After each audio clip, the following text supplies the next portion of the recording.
Hello, my friends. Today's date is January the 7th, and this is a reading for you if this is your birthday, or if this is an anniversary or a special occasion day, but primarily this is a birthday reading for the year to follow. This is a 4 card reading, a general energy card for the year, a challenge you might face this year, an action you can take to stay in balance, and an outcome or synopsis card.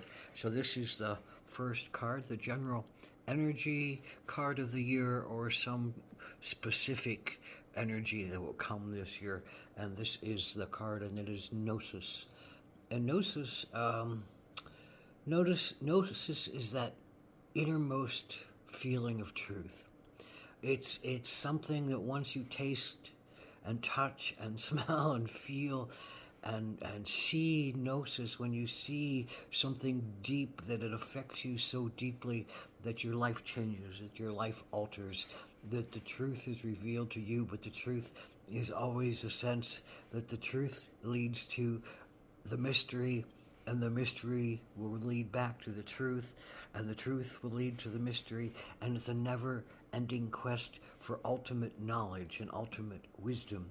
And this is often the sign of a healer, or someone who studies esoteric knowledge, or someone deeply involved in the spiritual practices of all knowing, alchemy, all seeing, all being, the looking for the purest gold in oneself, looking to make the understanding that we are a raw material that can become the diamond. We are the raw material that becomes the gold. We are the raw material that gets rounded down into stone and then faceted off into smooth reflective surfaces so that others can see the wholeness, the goodness of life through us. So this is about the studies that make one a teacher in essence, because you can't go in here looking for wisdom and knowledge without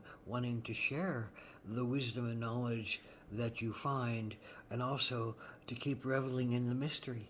And there is the paradox of gnosis, that it is ever-changing mystery, and it is the study of ever-changing mystery. So it should apply to scientists easily, as well as it does to humanists, as well as it does to people who follow particular veins of sacred thought, that we are all in this looking for the ultimate wisdom, and the wisdom that can be verified by science. At the same time, science can allow that they don't know, and those who say they know the truth don't, and those who say they don't know the truth generally do, because the truth keeps moving to new layers, and keeps moving to new mysteries, and keeps revealing new parts of itself along the way, until it all becomes exposed. I think when we leave these bodies, or if you're a guru or an avatar and you come in with that divine wisdom and that divine knowledge inside of you, but the rest of us are just trying to get to a place where we feel more understanding of it. So this is what happens this year for you, something mystical, something pushing you to that esoteric ends of science and mystery, calls to you this year. So what is your challenge? Well, you may be having, a study going on. You may be having, this is the Page of Swords, pages are youthful and they're adventurous, but they want to do what their sign says. So this is swords. You want to study. You want to look at wisdom. You want to gather knowledge. You want to study particular trains of thought.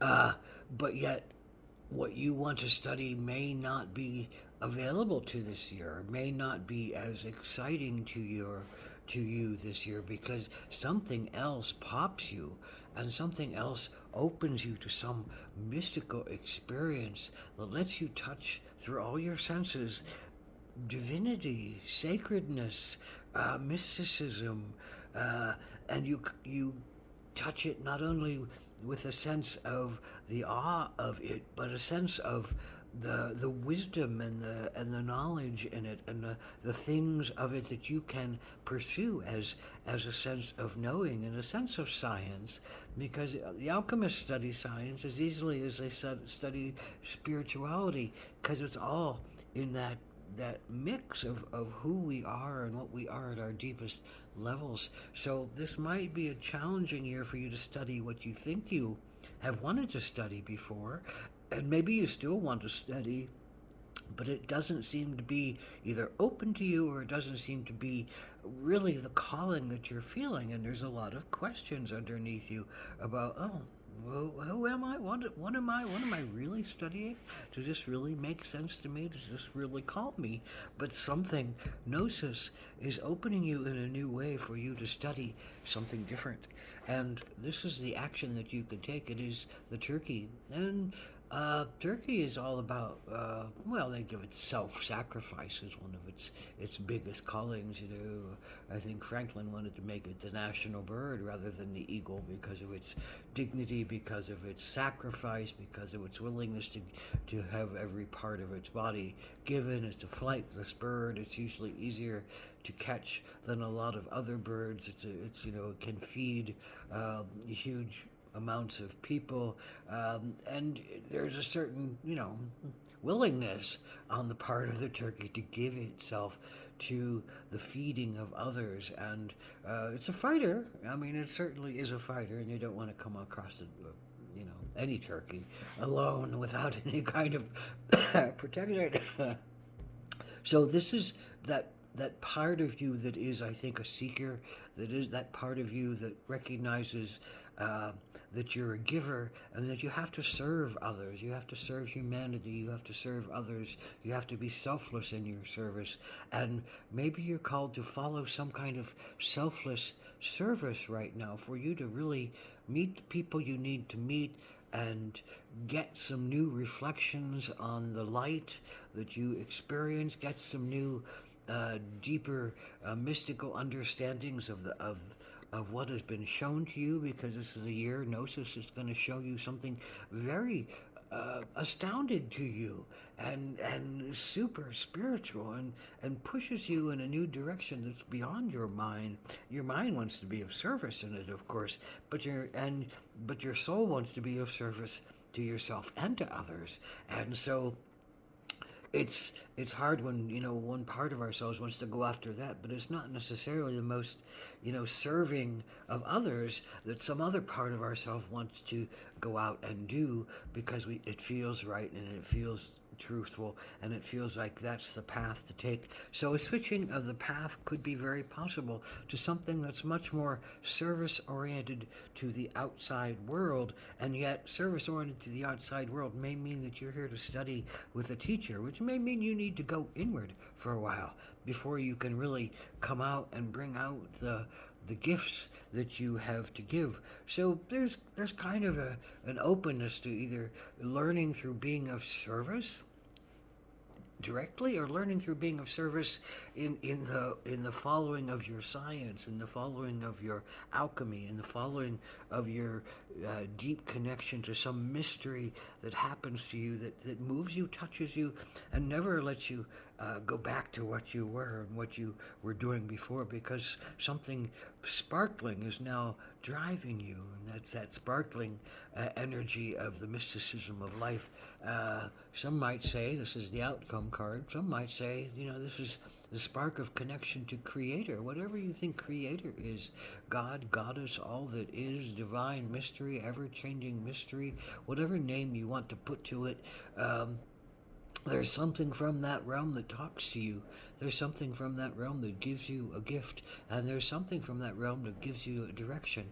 And you are to be a voice for that direction. You are to be a scientist as well as a spiritualist for that direction, so that you can talk to as many people as you can to show them the way. Because you're going to be shown the way this year in a very big and deep way. So allow yourself to shift and change, and follow your heart and follow your spirit, and listen for the teachings that are there that kind of, you know, appeal to your scientific mind, because overall you love the analysis of things, and you will deeply use the analysis to become an alchemist for life and beingness. Aho, Takuyasin.